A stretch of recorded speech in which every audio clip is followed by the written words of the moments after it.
Welcome to the Banker Lamp. Please enjoy the video. You start by bringing your shaky clip into the sequence and selecting it in the timeline. This is where the stabilizer connects. Once selected, open the Effects panel and apply Warp Stabilizer directly to the clip. Premiere begins analysis automatically. Let it reach 100% so the algorithm has data to work with. While it analyzes, avoid moving the clip or changing sequence settings, because that can invalidate the analysis and force a restart of the process.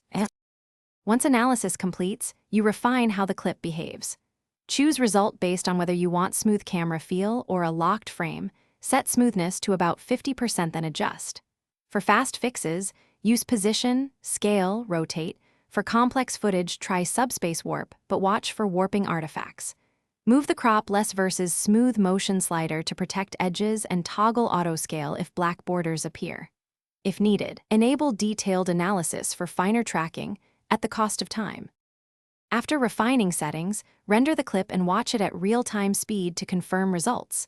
Note any wobble, stretching, or black edges.